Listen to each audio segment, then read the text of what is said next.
अब वेद क्या बताते हैं वो दिखाते हैं। ये देखिएगा यजुर्वेद, इसके अनुवाद करता भी कमाल की बात है महर्षि दानंद ही हैं।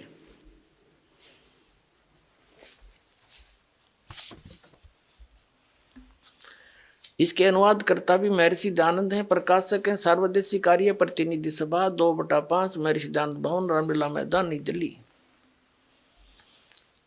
40 अध्याय हैं इस यजुर्वेद के सारे संपूर्ण 40 अध्याय का अनुवाद महर्षि दानंद सरस्वती ने किया है। मुद्रक है Prince offset printers 1510 Pataudi house Daryaganj नई दिल्ली से। अध्याय नंबर 8 का श्लोक नंबर 13 दिखाते हैं आपको।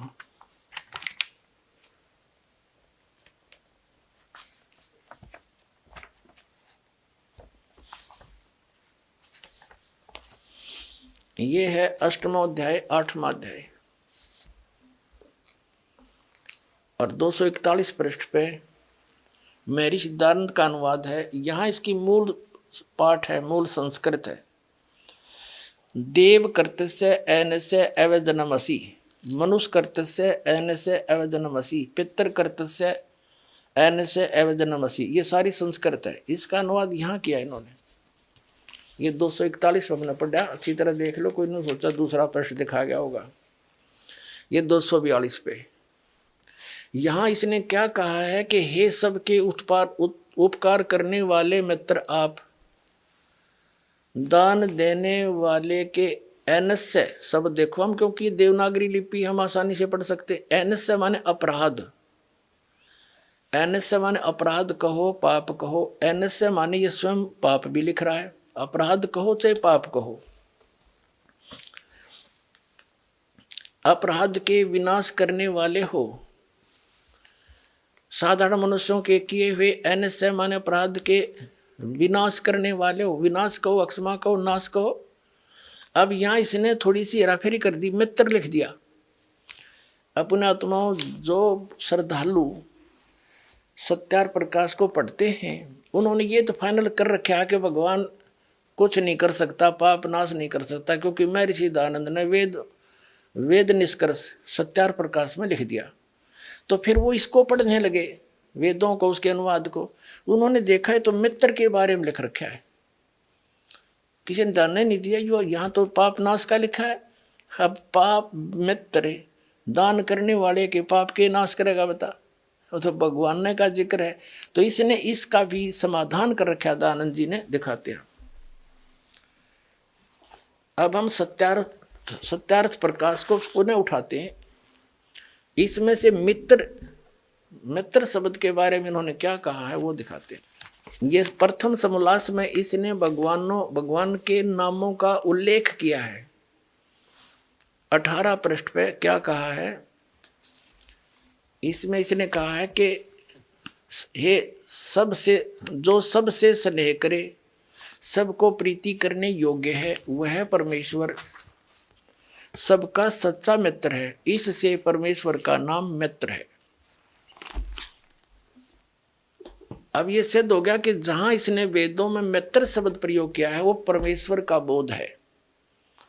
पुण्यात्माओं, जो एक क्रोथा कांड हुआ है ये इसी का परिणाम था कि इनकी पोल खोल दी और दानंद की जो वो महर्षि वाला जो फीत थी वह उतार के धर दी दास ने। पुण्यात्माओं, एक थोड़ी सी कथा सुनाता हूँ यहाँ पर।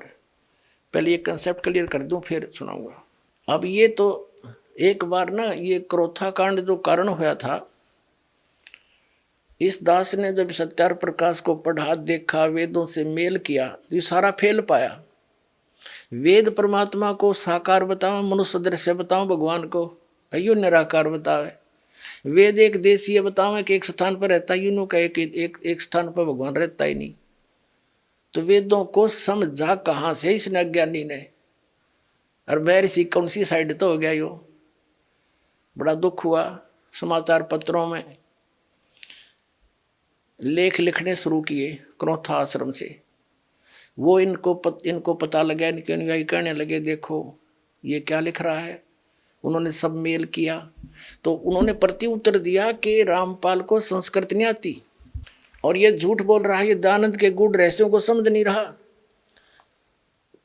जिस यजुर्वेद अध्याय नंबर 8 के श्लोक मंत्र 13 के विषय में वो कह रहा है रामपाल, उसमें मित्र शब्द लिखा है स्वामी जी ने, भगवान के विषय में नहीं लिखा कि भगवान पाप नाश कर देता है। फिर दास ने फोटो स्टेट करके भेजी और साथ में ये लिखा कि महर्षि दयानंद खुद मित्र सत्यार प्रकाश के प्रथम सोमनाथ में भगवानों के नामों में से एक मित्र भी कहता है। तो यहाँ मित्र का अर्थ परमेश्वर ही होता है। अब बुद्धिमान लोग तो समझ गए सचमुच मित्र के पाप नाश करेगा, बता भगवान ने कराया करे। तो कारण ये था कि उन्होंने सच्चाई को दबाने के लिए और कहीं उसके उनके अनुयायियों को भी सच्चाई का पता ना लग जाए, तो इन आचार्यों को, दयानंद वाले इस आर्य समाज के आचार्यों को चंदा मिलना बंद ना हो जाए, इनके सत्यार प्रकाश वेद बिकने बंद ना हो जाए, इसलिए मिसगाइड करने के लिए, जनता का ध्यान पलटने के लिए करौथा कांड करवा दिया। क्योंकि दुर्भाग्य इस मुख्यमंत्री का, जो उसी समय जो आर्य समाजी है, हरियाणा का मुख्यमंत्री श्री भूपेंद्र सिंह, ये मुख्यमंत्री बन गया, इनका दाव लग गया, इसके कर्म बिगड़वा दिए, झूठ नरी बोली, जनता को पाप का भागी बना दिया। रामपाल गुंडा है, बुंडा है, वहाँ ये होता है, फलाना होता है। अब रामपाल ने सिद्ध कर दिया वहाँ क्या होता था, परमात्मा ने दया करी, वहाँ पर यही होता था जो आज बरवाला में हो रहा है।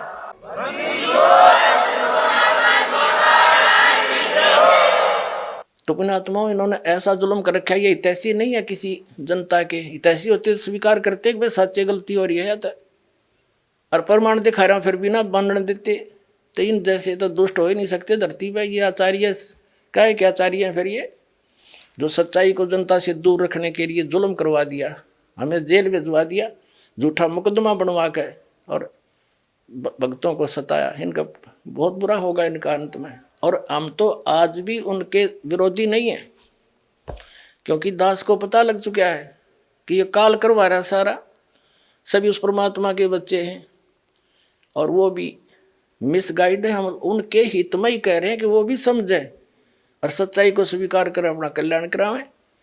हम तो उस विधान का पालन करने वाले हैं कि जो तोकू काटा बोए वाह को बो तू फूल, और तोहे फूल के फूल हैं उसको है त्रिशूल। हम उनका आज भी बुरा नहीं सोचेंगे, क्योंकि हमारे भगवान का आदेश है, उनकी करनी उन्हें आप मिलेगी जिसा उन्हें कर रखे। और भगवान के चरणों में आ जाएंगे तो उनका कल्याण उनका भी हो जाएगा, क्योंकि वो सब उसी के बच्चे हैं। इतनी सी बात है।